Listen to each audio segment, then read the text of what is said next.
Welcome to Das academy. Das একাডেমিতে সবাইকে স্বাগত। আশা করি তোমরা সবাই ভালো আছো এবং সুস্থ আছো। আজকে থাম্বনেল দেখলে বুঝতে পারছো যে আমরা কি নিয়ে আলোচনা করব। দেখো, আমাদের মূল আলোচনা কিন্তু তোমার গ্রুপ সি এবং গ্রুপ ডি, অর্থাৎ রাজ্য সরকারের যে সমস্ত স্কুলগুলো আছে, হাই স্কুলগুলো, সেখানে কিছু গ্রুপ সি এবং গ্রুপ ডি কিন্তু নিয়োগ করা হয় লোক, সেই নিয়ে কিন্তু আমাদের আজকে আলোচনা। দেখো, কোর্টের নির্দেশ অনুযায়ী যখন যেভাবে চাকরি চলে গেছিল, সেই চাকরি যাওয়ার পরেই কিন্তু আমাদের রাজ্য সরকার কিন্তু একটা বিশাল বড় ভ্যাকান্সি নিয়ে এসেছিল, 44,000 প্লাস। অর্থাৎ যারা চাকরি চলে গেছিল তাদের কথা ভেবে এবং নতুনদের কথা ভেবে কিন্তু একটা বিশাল বড় ভ্যাকান্সি, অর্থাৎ 44,000 প্লাস ভ্যাকান্সির কিন্তু একটা নতুন বিজ্ঞপ্তি কিন্তু নিয়ে এসেছিল। তো সেই বিজ্ঞপ্তির উপরেও কিন্তু, অর্থাৎ নতুন যে নিয়মগুলো করেছিল সেই বিজ্ঞপ্তির উপরেও কিন্তু একটা কেস হয়েছিল। হাইকোর্ট থেকে যে মামলা, মানে যারা মামলা করেছিল, সেই মামলা কিন্তু হাইকোর্ট থেকে একদম গ্রহণ করেনি। এইবার সরকার কিন্তু একদম হাইকোর্ট থেকে একটা গ্রিন সিগন্যাল পেয়ে গেছে। তো এসএলএসটি পরীক্ষা, অর্থাৎ নবম দশম একাদশ দ্বাদশ শ্রেণীর যে পরীক্ষা, সেই পরীক্ষার কিন্তু যে ফর্ম ফিল আপ, সেটা কিন্তু আমরা 16 জুন থেকে শুরু হবে, এটা আমরা জেনে গেছি। তো যাই দেখো, এবং গ্রুপ সি এবং গ্রুপ ডিও কিন্তু কোর্টের নির্দেশ অনুযায়ী কিন্তু একই সময় কিন্তু প্রক্রিয়া কিন্তু চালানোর কথা ছিল। তো সেই জায়গায় দাঁড়িয়ে কিন্তু আমরা গ্রুপ সি এবং গ্রুপ ডি নিয়ে কিন্তু কোনো আলোচনা আমরা দেখতে পাচ্ছিলাম না। তো এবার যেহেতু দেখো, গ্রুপ সি এবং গ্রুপ ডি নিয়ে আলোচনা কেন দেখতে পাচ্ছিলাম না, কারণ যেহেতু কোর্টে একটা মামলা চলছিল, সরকারও কিন্তু সেই দিকে একবার নজর রেখেছিল যে গ্রুপ সি এবং গ্রুপ ডি নিয়ে তাদের কি চিন্তাধারা আছে, সেটা তারা পরেই প্রকাশ করবে। তো আশা করি এবার এসএলএসটির এই যে গ্রিন সিগন্যাল যেটা কোর্ট থেকে পেয়ে গেছে, সেই জায়গায় দাঁড়িয়ে আমরা 2-1 দিনের মধ্যে কিন্তু আমরা দেখে নেব যে আমাদের গ্রুপ সি এবং গ্রুপ ডির কিন্তু একটা নোটিফিকেশন আসতে চলেছে। দেখো, হাইকোর্টের যে মামলা যে গ্রহণ করিনি, সেটা কিন্তু আমরা একটা নিউজ চ্যানেল, অর্থাৎ নিউজ 18 বাংলায় কিন্তু আমরা দেখতে পেয়েছি যে হাইকোর্ট কিন্তু একদম পরিষ্কার এই মামলাটা গ্রহণ করেনি। তো সবুজ সংকেত যেহেতু সরকার পেয়ে গেছে, সরকার কিন্তু আর বসে থাকবে না। কোর্টের নির্দেশ অনুযায়ী পরীক্ষা কিন্তু সেপ্টেম্বরে নিতে হবে এবং নভেম্বরের মধ্যে নিয়োগ প্রক্রিয়া শেষ করে জয়েনিং করাতে হবে। অর্থাৎ টোটাল পরীক্ষাটা কিন্তু ডিসেম্বরের মধ্যে, অর্থাৎ জয়েনিং কিন্তু ডিসেম্বরের মধ্যে করতে হবে। তো হাতে আমাদের বেশি সময় নেই। অনেকে আমরা হয়তো ভাবছি যে গ্রুপ সি এবং গ্রুপ ডি পরীক্ষা নিয়ে ভাবছি যে যারা চাকরি চলে গেছিল তারাই চাকরি পাবে, বাকিরা পাবে না। এটা ভাবার কিন্তু কোনো বিষয় নেই। কারণ 8,400, দেখো 8,477টা মোট সিট আছে। এর মধ্যে কিন্তু প্রায় 1200 প্লাস সিট কিন্তু নতুনদের জন্য আছে, অর্থাৎ যারা একদম ফ্রেশ ক্যান্ডিডেট আছে। তো সেই জায়গায় দাঁড়িয়ে দেখো, আমরা 700-600 ভ্যাকান্সির জন্য কিন্তু আমরা প্রায় 5 লাখ 7 লাখ লোক কিন্তু অ্যাপ্লিকেশন করে, সেখানেও কিন্তু একটা কম্পিটিশন হয়। তো সেই জায়গায় দাঁড়িয়ে কিন্তু এখানে 1200-র উপরে সিট কিন্তু একেবারে কম না। তো যারা একদম ফ্রেশ আছে তাদের মন খারাপ করার কোনো কারণ নেই। সরকার যেমনিতেই নিয়ে আসুক না কেন, যে নতুন নিয়ম নিয়ে আসুক না কেন, যারা নতুন তারা নতুনদের সাথেই কিন্তু কম্পিটিশন তাদের হবে। আর যারা চাকরি চলে গেছে তারা কিন্তু যাদের চলে গেছে তাদের সাথে তাদের কম্পিটিশন হবে। তো সেই জায়গায় দাঁড়িয়ে যারা নতুন আছে তাদের কিন্তু কোনো রকম চিন্তা করার কোনো কারণ নেই। এইবার আমরা আসি, দেখো এই যে গ্রুপ সি এবং গ্রুপ ডি নিয়ে আলোচনা করছি। দেখো, গ্রুপ সি এবং গ্রুপ ডিতে আগে যে পরীক্ষা হয়েছিল, সেই পরীক্ষার যে প্রশ্নের ধরন ছিল, সেই পরীক্ষার যে প্যাটার্ন ছিল, সেগুলো কিন্তু কিছু চেঞ্জ হবে। দেখো, পরীক্ষার যারা আগেবার গ্রুপ সি এবং গ্রুপ ডি দিয়েছো, তারা কিন্তু জানো যে প্রশ্ন কিন্তু অনেক সোজা ছিল। সেই জায়গায় দাঁড়িয়ে কিন্তু এখন যে পরীক্ষা হবে, সেখানে কিন্তু দাঁড়িয়ে কিন্তু গ্রুপ সি এবং গ্রুপ ডির প্রশ্ন কিন্তু এত সোজা তোমরা পাবে না। তো সেই জায়গায় দাঁড়িয়ে কিন্তু তোমাদের পড়াশোনা করতে হবে। পড়াশোনা ছাড়া কিন্তু তোমাদের চলবে না। তো যারা একটা চাকরি পেতে চাইছো, অর্থাৎ স্কুলে একটা গ্রুপ সি অথবা গ্রুপ ডি চাকরি পেয়ে জীবন তৈরি করতে চাইছো, তারা কিন্তু পরিষ্কার বলছি, পড়াশোনা না করে কিন্তু বসে থাকা যাবে না। নিয়োগ হবে কি নিয়োগ হবে না, এইসব চিন্তা কিন্তু একদম করা যাবে না। সরকার কিন্তু যখন একটা বিজ্ঞপ্তি জারি করেছে, তো সেই পরীক্ষা কিন্তু হবে। আর 16 জুন থেকে আমরা ধরে নিতে পারি যে 2-1 দিনের মধ্যে গ্রুপ সি এবং গ্রুপ ডি কিন্তু একটা নতুন নোটিফিকেশন চলে আসবে।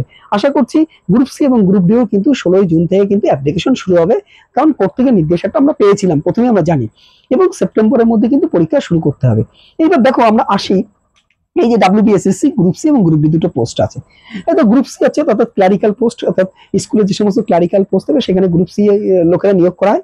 আর গ্রুপ ডি হচ্ছে পিয়নের যে সমস্ত কাজ আছে, বিভিন্ন রকম স্কুলের কাজ থাকে, সেগুলো হচ্ছে গ্রুপ ডির কাজ। তো 8,477টা টোটাল পোস্ট, তার মধ্যে গ্রুপ সির পোস্ট আছে 2,989টা, আর গ্রুপ ডি পোস্ট আছে 5,488টা।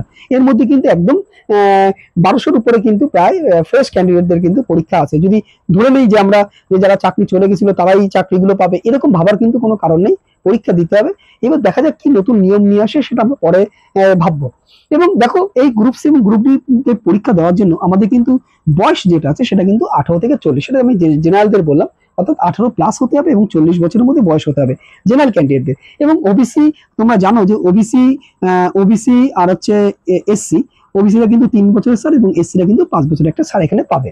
তো যাই হোক, তোমাদের পড়াশোনা শুরু করতে হবে।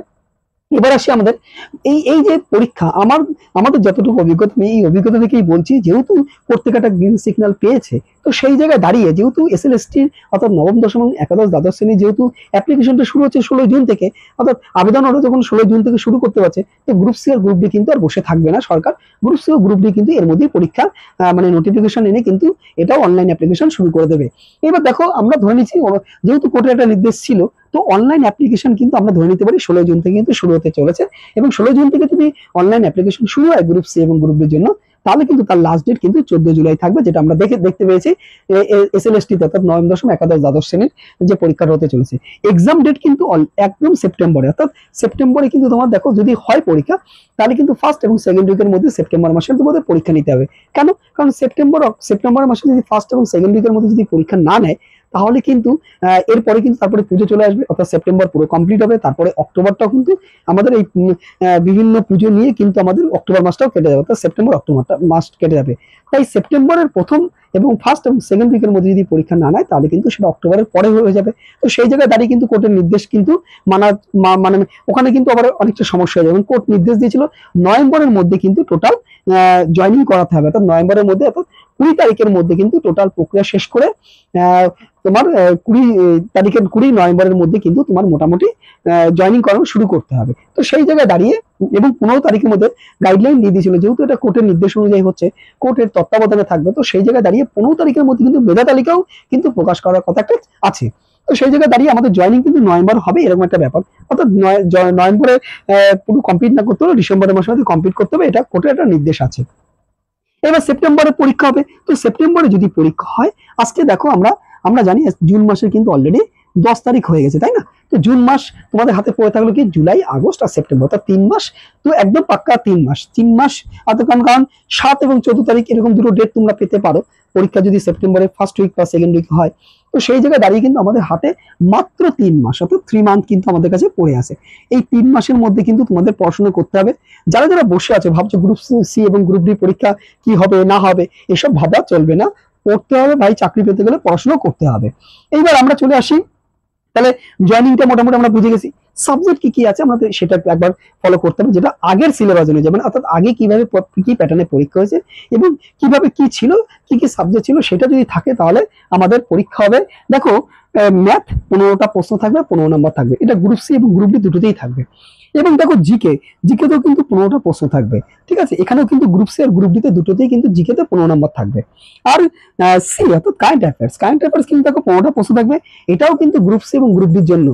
কিন্তু শুধুমাত্র ইংরেজিটা, অর্থাৎ এই যে ইংরেজিটা আছে, ইংলিশটা যেটা আছে আমাদের ইংরেজি, অর্থাৎ এই ইংলিশটা কিন্তু 15 নম্বরের প্রশ্ন থাকবে, 15টা প্রশ্ন থাকবে, 15 নাম্বার থাকবে। এটা কিন্তু শুধুমাত্র গ্রুপ সির জন্য। তাহলে গ্রুপ ডি তোমার হচ্ছে গ্রুপ ডি কিন্তু শুধুমাত্র 45 মার্কের পরীক্ষা হবে, তাই না? এবার তাহলে যদি 3টে সাবজেক্ট থাকে তাহলে কিন্তু 45 মার্কের পরীক্ষা হবে। আর গ্রুপ সি তোমার 60 মার্কের মধ্যে পরীক্ষা হবে, কারণ 4 15 60, 15টা করে 4টে সাবজেক্ট আছে, ম্যাথ, জিকে, কারেন্ট অ্যাফেয়ার্স আর হচ্ছে ইংলিশ। এই 4টে সাবজেক্টে 4 15 60 কিন্তু এই গ্রুপ সি এবং গ্রুপ ডিতে হতে চলেছে, যেটা আগের প্যাটার্ন অনুযায়ী। এইবার দেখো, এবার এখানে গ্রুপ ডিতে আমাদের আগে কি ছিল, 5 নম্বরের শুধুমাত্র ইন্টারভিউ ছিল, অর্থাৎ শুধুমাত্র 5 নম্বর, অর্থাৎ 50 মার্কের টোটাল পরীক্ষা ছিল। আর গ্রুপ সিতে কি ছিল, গ্রুপ সিতে দেখো 60 মার্কের পরীক্ষা। এবং আগে একটা কথা বলে দিই, এই যে 45 মার্ক এবং 60 মার্কের যে পরীক্ষা হবে, এখানে কিন্তু 1 ঘন্টা টাইম দেবে, শুধুমাত্র 1 ঘন্টা টাইম। 1 ঘন্টা টাইমের মধ্যে তোমাকে কিন্তু গ্রুপ সির পরীক্ষা দিতে হবে, 4 15 60টা প্রশ্নের অ্যান্সার দিতে হবে। এবং গ্রুপ ডিতে কিন্তু 45টা প্রশ্ন দিতে হবে, ও তার জন্য 1 ঘন্টা থাকবে। এইবার দেখো গ্রুপ ডিতে 5 নম্বরে কি ছিল, ইন্টারভিউ ছিল, অর্থাৎ টোটাল 50 মার্কের পরীক্ষা। আর গ্রুপ সিতে কিন্তু 100 মার্কের পরীক্ষা। এবার গ্রুপ সিতে 100 মার্কের মধ্যে কি 60 মার্কের তো আমরা একটা পরীক্ষা দেবই, প্লাস তোমার 10 নম্বর হচ্ছে এডুকেশন কোয়ালিফিকেশন, অর্থাৎ তোমার এডুকেশন কোয়ালিফিকেশন কি আছে, সেখানে কি মার্কস আছে তার উপর ডিপেন্ড করে কিন্তু এটা 10 নম্বর একটা নাম্বার বিভাজন আছে। আর কি আছে, 25 নম্বরে টাইপিং আছে, 25 নম্বরে কি আছে, টাইপিং আছে, 5 নম্বরে ইন্টারভিউ আছে। তাহলে কি হলো, 25 আর 5 30 আর 10 40 আর 60, কত হলো, এটাও 100 মার্ক। তাহলে গ্রুপ সিতে কত পেলাম আমরা, 100 মার্কের পরীক্ষা। কিন্তু এইবার যে নোটিফিকেশনটা আসতে চলেছে, আমরা ধরে নিতে পারি এখানে কিছু কিন্তু পরিবর্তন হবে গ্রুপ সিতে। কারণ আমরা অলরেডি এটা কিন্তু মানে খবর কিন্তু আমরা দেখতে পেয়েছি যে শিক্ষাকর্মী যাদের আছে তাদেরও কিন্তু কাজের অভিজ্ঞতার ভিত্তিতে, অর্থাৎ তারা কতদিন চাকরি করেছে বা তাদের কি কাজের অভিজ্ঞতা আছে তার ভিত্তিতে কিন্তু একটা 10 নম্বর দেওয়ার কিন্তু একটা কথা চলছে, অর্থাৎ এরকম কিন্তু একটা ব্যাপার চলছে। যদি এরকম কোনো ব্যাপার থাকে তাহলে কিন্তু হয়তো টাইপিং যে টেস্টে যে 25 মার্কের আছে সেখানে কিন্তু ওইখান থেকে হয়তো 10 মার্কের এই যে ব্যাপারটা এটা কিন্তু হয়তো এখানে 10 মার্কের একটা জায়গা জুটতে পারে, অর্থাৎ টাইপিং টেস্ট তখন কিন্তু 25 থেকে 15 হতে পারে, এবং 10 মার্কের ওই সেটা হচ্ছে যাদের অভিজ্ঞতা আছে, কাজের অভিজ্ঞতা আছে, সেখানে কিন্তু ওই কাজের অভিজ্ঞতা হিসাবে কিন্তু 10 নম্বর তারা পেতে পারে। এটা হতে চলেছে, এটা কিন্তু এখনই কিন্তু শিওর না, আমরা নোটিফিকেশন না আসলে আমরা কিন্তু এই 10 নম্বরের ব্যাপারটা বুঝতে পারছি না।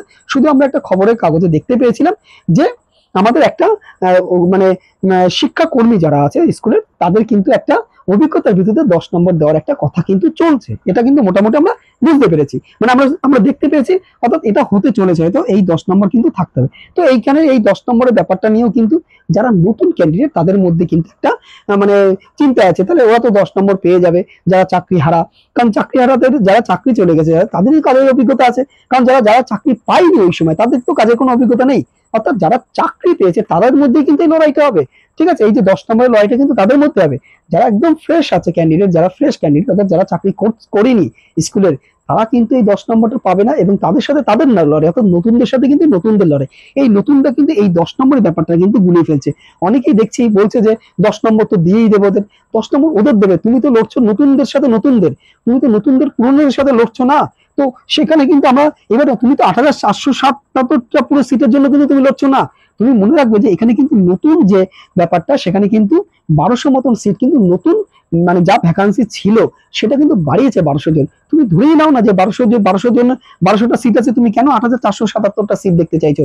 যারা নতুনদের একটা মনে একটা প্রশ্ন আসছে যে আমাদের কি হবে, নাম্বার তো ওদের দিয়ে দেবে, এরকম কিন্তু কোনো ব্যাপার নেই। তুমি ধরে নাও না 1200 সিট আছে, কারণ দেখো আমরা এই যে ফুড এসাইড পরীক্ষা বলো বা অন্য কোনো পরীক্ষা, সেখানে কত সিট থাকে, সেখানে আমরা কত লাখ স্টুডেন্ট দেখো যে তুমি অ্যাপ্লিকেশন করছে, সেখানে কিন্তু আমরা লড়ছি, হ্যাঁ, কত 500 700 বা 800 সিট বা 1000 সিট 1200 সিটের জন্য কিন্তু আমরা ওখানে গিয়ে কিন্তু কম্পিটিশন করছি। তো সেই জায়গায় দাঁড়িয়ে তোমরা এখানে দাঁড়িয়েও ভাবো যে এরকমই সিট আছে আমাদের, একদম পুরো সিটটা তুমি ভেবো না, তাহলে দেখো তোমাদের পড়াশোনাটা অনেক ভালো হবে। নেগেটিভ কোনো কথা নেওয়া যাবে না, কারণ অনেকেই আছে অনেক রকম কথা বলে, হবে না চাকরি, হ্যাঁ, তো ওদের নাম্বার দিয়ে দিচ্ছে, তোরা কি করতে অ্যাপ্লিকেশন করবি, এইসব ভাবনা চিন্তা করা যাবে না ভাই। পরীক্ষা দিতে হবে, প্রস্তুতি নিতে হবে, প্রস্তুতি থাকলে পরে তুমি ঠিক কোনো না কোনো পরীক্ষায় কিন্তু সাকসেস হবেই, এটা একদম আশা করা যায়। এইবার দেখো আমরা মোটামুটি কিন্তু এজ নিয়ে বলে দিয়েছি, নাম্বার বিভাজন যেটা আছে সেটা কিন্তু বলেছে, কিন্তু নাম্বার বিভাজনে আশা করি এখানে কিছু পরিবর্তন হবে, এবং এই 1200 সিটের নিয়েও যেটা ব্যাপারটা, যে 8,477 যে সিটটা আছে নতুন করে, এটা নোটিফিকেশন আসলে আপনাদের আরো পুরো ক্লিয়ার হয়ে যাবে আশা করি। আজকে 10 তারিখ, তুমি 11-12 তারিখের মধ্যেই হয়তো তুমি দেখে নেবে যে মোটামুটি একটা নোটিফিকেশন তুমি পেয়ে যাচ্ছ, এটা আশা করছি। আমি আমার অভিজ্ঞতা থেকে বলছি যে এটা কিন্তু আমি একটা আশা করছি যে 11-12 তারিখের মধ্যে তুমি পাবে, কারণ 16 তারিখ থেকে যদি অ্যাপ্লিকেশন শুরু করে সরকার, মানে গ্রুপ সি এবং গ্রুপ ডি, তাহলে 11-12 তারিখের মধ্যে একটা নোটিফিকেশন আসতে কিন্তু চলেছে। এইবার দেখো মোটামুটি আমি যখন এই ভিডিওটা তৈরি করছি এখনো পর্যন্ত আমরা কিন্তু গ্রুপ সি এবং গ্রুপ ডি কিন্তু নোটিফিকেশনটা পাইনি।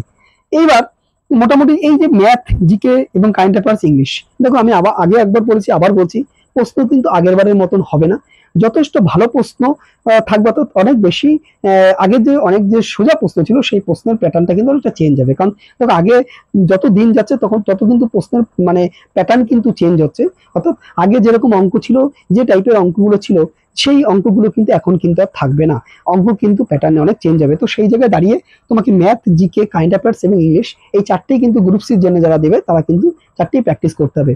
আমরা মোটামুটি দেখো আমাদের এই চ্যানেলে কোনো কোর্স টোর্স ফি নেই, কিছু নেই, আমরা অলরেডি কিন্তু ওয়েস্ট বেঙ্গল পুলিশের টার্গেট করে কিন্তু ম্যাথের ক্লাস করানো শুরু করেছি, ম্যাডাম কিন্তু তোমাদের জিকে ক্লাস করাচ্ছে, এবং এই ডাব্লিউবিএসএসসি গ্রুপ সি এবং গ্রুপ ডির জন্য কিন্তু কিছুদিনের মধ্যে কিন্তু জিকে ক্লাস শুরু করবে। তোমরা যদি মোটামুটি আমাদের চ্যানেলটা যদি একটু ফলো করো, তাহলে তোমরা মোটামুটি কারেন্ট অ্যাফেয়ার্স এবং যে সমস্ত জিকে আছে, জিকে পার্টটা কিন্তু আশা করি তোমাদের উঠে যাবে। তোমরা এখনই ওয়েস্ট বেঙ্গল পুলিশের টার্গেট করে আমরা যে ম্যাডাম যে তোমাদের জিকে যে সেটগুলো তৈরি করছি, অলরেডি 31টা এবং 32টা মতন set, practice set already madam তৈরি করেছে, সেগুলো যদি তোমরা দেখো, যারা এই এসএসসি গ্রুপ সি এবং গ্রুপ ডি দেবে তাদের জন্য কিন্তু খুব মানে উপকার হবে আমি আশা করতে পারি। এবং ম্যাথের ক্লাসও আমরা শুরু করে দিয়েছি, ইংলিশের ক্লাসও একটা করানো হয়েছে। তোমাদের মোটামুটি যদি চ্যানেলটা তোমরা ফলো করো, আশা করি মানে একটু দেখভাল করতে থাকো এই চ্যানেলটা আমাদের, দেখো তাহলে আশা করি গ্রুপ সি এবং গ্রুপ ডি কিন্তু আমরা মোটামুটি পরীক্ষায় 3 মাসের মধ্যে কিন্তু তোমাদের পুরো যে সিলেবাস ধরে কিন্তু আমরা পুরো কমপ্লিট করে দেবো। অঙ্ক যে ক্লাস চলছে সেই ক্লাসও কিন্তু তোমাদের মানে শুরু যে করা হয়েছে অঙ্কের, সেখানে কিন্তু শুধু ওয়েস্ট বেঙ্গল পুলিশের জন্য যে আমরা অঙ্ক করছি তা না, ওখানে কিন্তু ওই অঙ্কগুলো কিন্তু তোমাদের গ্রুপ সি এবং গ্রুপ ডির জন্য কিন্তু খুব উপকার হবে। তো সেই জায়গায় দাঁড়িয়ে তোমরা চ্যানেলটা ভালো করে একবার দেখো, যারা নতুন আছো তারা ভাই অবশ্যই সাবস্ক্রাইব করে নাও চ্যানেলটাকে, হ্যাঁ, এবং তোমরা ফলো করো চ্যানেলটাকে, সেখানে তোমরা অঙ্কগুলো পেয়ে যাবে, ডিটেলস অঙ্কগুলো করাচ্ছি একদম হাতে ধরে। যারা একদম অঙ্ক কিছু পারো না তাদেরও বলছি তোমরা চ্যানেলটা ফলো করো, একদম হাতে ধরে অঙ্ক শেখানো হচ্ছে। যে কটা অঙ্ক করানো হচ্ছে তুমি বাড়িতে বসে সেই কটা অঙ্ক বারবার করে প্র্যাকটিস করো, দেখবে তোমার সেই অঙ্কের মধ্যে দিয়ে কিন্তু তোমার পরীক্ষায় কিন্তু তুমি মোটামুটি কভার করে আসতে পারবে। তো যাই হোক, মোটামুটি যেটুকু ইনফরমেশন তোমাদের কাছে আমার কাছে আছে সেটুকু তোমাদের কাছে দিলাম। আগামী দিনে দেখি কি কি হতে চলেছে আর কি কি চেঞ্জ হবে, তাহলে সেইগুলো কিন্তু আমরা আবার নতুন করে নিয়ে আসবো। যাক, আজকে এই পর্যন্তই থাকলো। আগামী দিনে যদি আবার কোনো ভালো কোনো ইনফরমেশন পাই তো সেই নিয়েও আবার কিন্তু তোমাদের কাছে একটা ভিডিও নিয়ে আসবো।